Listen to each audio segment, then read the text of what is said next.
Nito pong July 11, isa pong napakalaking milestone ang naabot ng XRP Futures sa ilalim ng CME or Chicago Mercantile Exchange.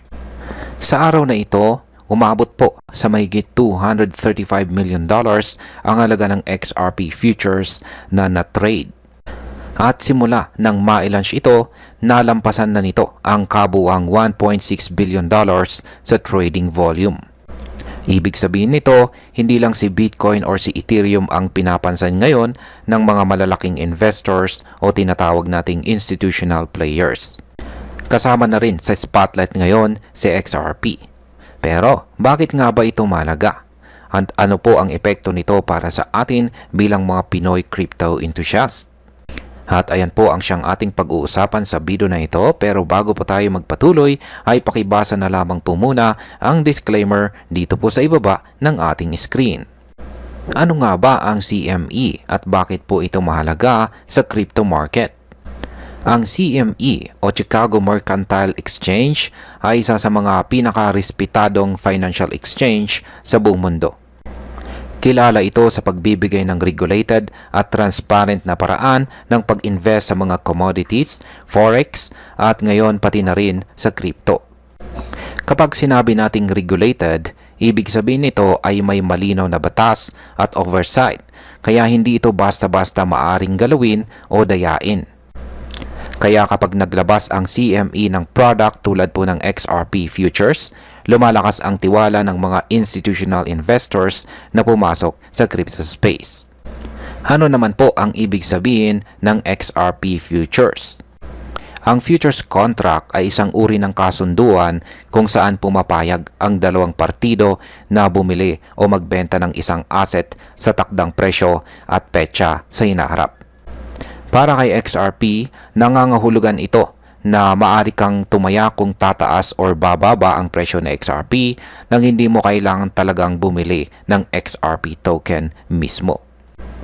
Ito ang dahilan kung bakit maraming institutional traders ang interesado dito. Kasi gamit ang ganitong product, pwede po silang mag-hedge ng risk o kaya ay mag-leverage ng kanilang position. Bakit naman po biglang lumobo ang volume ng XRP Futures? Nito pong July 11, naitala ang pinakamataas na trading volume sa kasaysayan ng XRP Futures sa CME. Mahigit 9,100 contracts ang na-trade, katumbas po ng higit 82 million XRP tokens. Ang Micro XRP Futures ay umabot na ng 7,869 contracts habang ang Standard XRP Futures ay nasa 1,245 contracts. Ibig sabihin nito, parehong mga malalaking kumpanya at mga mas maliit na trader ay sabay-sabay na sumasalang sa XRP Futures. Ang ganitong volume ay palatandaan po ng tumitinding demand para kay XRP bilang isang asset na seryosohin. Paano naman po naapektuhan ang mga retail traders? Ang magandang balita, hindi lang para sa mga institutions ito. Kamakailan lang ay in-announce rin na ang Robinhood, isa po sa mga kilalang trading platforms para sa mga retail traders, ay nagdagdag ng Micro XRP Futures sa kanilang offerings. Ang Micro Futures ay mas maliit at mas abot kaya. Kaya swak na swak ito para sa mga retail investors na tulad nating mga Pinoy na hindi pa malaki ang puhunan. Ngayon, mas marami pong retail users ang may access sa regulated crypto derivatives nang hindi kinakailangang maglabas ng malalaking halaga.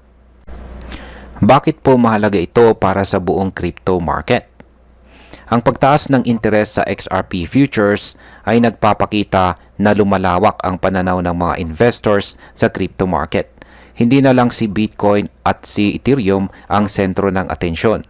Unti-unti nang kinikilala ang halaga ni XRP bilang isang seryosong digital asset na may practical na gamit at malawak na adoption. Bukod pa rito, ang mga ganitong klase ng structured at regulated na products ay nakakatulong sa pag-stabilize ng crypto ecosystem. Kapag may tiwala po ang mga malalaking investors sa infrastructure ng crypto, mas dumadami ang pumapasok na kapital at mas gumaganda ang liquidity ng market. Para sa ating mga Pinoy, ang development na ito ay isang magandang balita. Una, dahil sa mas maraming platform na ang nagbibigay ng regulated access sa crypto derivatives, mas nabibigyan tayo ng options na lumago bilang traders at investors. Pangalawa, ang pagtaas ng interest ng institutions kay XRP ay maaring magresulta sa pagtaas ng presyo nito sa long term. At kung isa ka sa mga nag-hold kay XRP, maaari itong magbunga ng positibong kita sa hinaharap. Pangatlo, makikita natin dito na nagiging mas mature ang crypto market. Hindi na po ito basta-bastang hype lang, kundi may direksyon na at regulasyon, bagay na matagal na nating hinihintay bilang mga lehitimong investors. Bilang panghuli, ang masasabi ko naman tungkol dito ay sa aking palagay, ito ay isang malaking hakbang, pasulong para kay XRP at para sa buong crypto ecosystem. Ang pagkakaroon ng ganitong klasing volume sa loob ng regulated environment ay nagpapatunay na kaya na ng crypto na makipagsabayan sa traditional finance.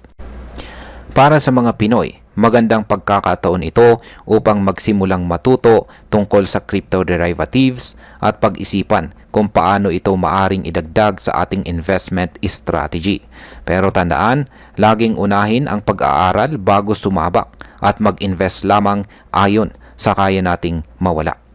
At ayan, hanggang dito na lamang po tayo sa video na ito mga ka-crypto. Marami pong salamat sa panonood. Ingat po tayo lagi at God bless po sa ating lahat.